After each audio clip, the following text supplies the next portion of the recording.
दोस्तों, वैसे तो सिम्पसन कार्टून द्वारा कई ऐसी भविष्यवाणी दी गई हैं और वह सच भी हुई हैं। आज हम आपको सिम्पसन कार्टून द्वारा ऐसी फ्यूचर प्रेडिक्शन के बारे में बताएंगे जिन्हें जानकर आप भी हैरान हो जाएंगे। नंबर 1, सिम्पसन कार्टून के एक एपिसोड में दिखाया जाता है कि सिम्पसन परिवार के कुछ बच्चे इस बात की शर्त लगाते हैं कि इस बार का इकोनॉमिक्स नोबेल प्राइज विनर कौन होगा। सिम्पसन कार्टून के इस सीन के बीच एक किरदार अपने हाथों में एक कागज का टुकड़ा पकड़े हुए दिखाई देता है, जिस कागज पर एक नाम लिखा होता है जो बेजेट होलस्ट्रॉम का होता है। लेकिन हैरानी की बात तो यह है कि जब इस कार्टून के एक एपिसोड में नोबेल प्राइज विजेता बेजेट होलस्ट्रॉम के बारे में साल 2010 में टीवी पर दिखा दिया जाता है, जबकि बेजेट होलस्ट्रॉम तो साल 2016 में इकोनॉमिक्स के नोबेल प्राइज विनर बनते हैं।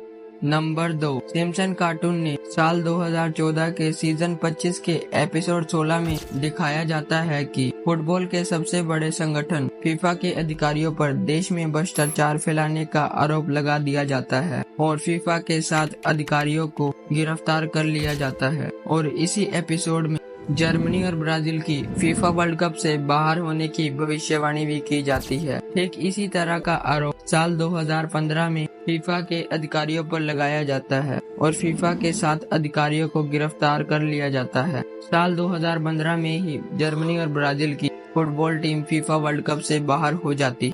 नंबर 3, साल 2021 में अमेरिकी सरकार बाइडेन को राष्ट्रपति बनाने की घोषणा करती है। इसी दौरान बड़ी संख्या में डोनाल्ड ट्रंप के समर्थक कैपिटल हिल पर हमला कर देते हैं, लेकिन सिम्पसन ने तो इस घटना की झलक साल 1996 के एक एपिसोड में ही दिखा दी थी। द डे द वायलेंस के इस एपिसोड में दिखाया जाता है कि कुछ लोग बम और बंदूकों के साथ कैपिटल हिल पर हमला कर देते हैं। यह दृश्य साल 2021 में हुई कैपिटल हिल की घटना से काफी मिलते जुलते थे। नंबर 4, सिम्पसन कार्टून के सीजन 10 के दूसरे एपिसोड में दिखाया जाता है कि सिम्पसन कार्टून के मुख्य किरदार एक इन्वेंटर बनना चाहते हैं, इसीलिए वह लैब में जाकर साइंटिस्ट जैसी हरकतें करना शुरू कर देते हैं। सिम्पसन के मुख्य किरदार ब्लैक बोर्ड के सामने खड़े होकर कुछ मैथमेटिकल इन्वेंशन लिखते हैं, लेकिन इस शो को देखने वाले इस मैथमेटिकल इक्वेशन पर ज्यादा ध्यान नहीं देते। चौंकाने वाली बात तो तब हुई जब साल 2012 में साइंटिस्ट ने इस गोल्ड पार्टिकल की खोज की। तो जब उन्होंने इस गोल्ड पार्टिकल का मास कैलकुलेट किया तो उसका मास उतना ही होता है जितना सिम्पसन के उस मुख्य किरदार ने मैथमेटिकल इक्वेशन लिखा था।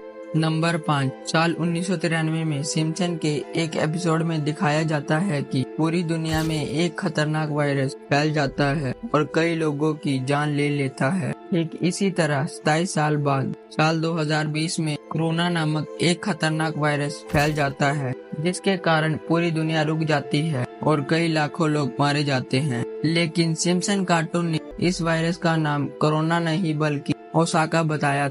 नंबर 6, 1993 में सिम्पसन के एक एपिसोड में दिखाया जाता है कि सिम्पसन शहर में जर्मनी से 2 जादूगर जादू दिखाने के लिए आते हैं। तभी इसी सीन के बीच एक जादूगर अपने व्हाइट टाइगर के साथ जादू दिखा रहा होता है, तभी वह टाइगर अपने मालिक पर हमला कर देता है। इसी तरह की घटना साल 2003 में होती है, जब अमेरिकी शहर लास वेगास में फिंच बैशर और रिहोनर लाइव शो दिखा रहे होते हैं। तभी इसी सीन के दौरान रिहोनर के पालतू व्हाइट टाइगर उन्हें काट लेते हैं। यह घटना वैसे ही थी जैसे 10 साल पहले सिम्पसन के एक एपिसोड में दिखाई जाती है। नंबर 7, साल 2016 के एक एपिसोड में दिखाया जाता है कि मिस्टर बेंथर और उनके सहायक मिस्टर प्रोफेसर फिक से मिलते हैं, जो वर्चुअल रियलिटी चश्मा पहने हुए दिखाई देते हैं, जो चश्मा आधुनिक दुनिया में ले जाता है और उस दुनिया में विलीन कर देता है।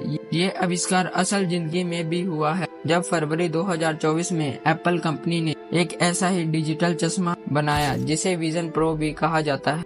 दोस्तों, आप भी यही सोच रहे होंगे कि सिम्पसन के डिजाइनरों को भविष्य कैसे पता? क्या सिम्पसन के डिजाइनर दूसरी दुनिया से आए थे? हमें कमेंट बॉक्स में जरूर बताएं।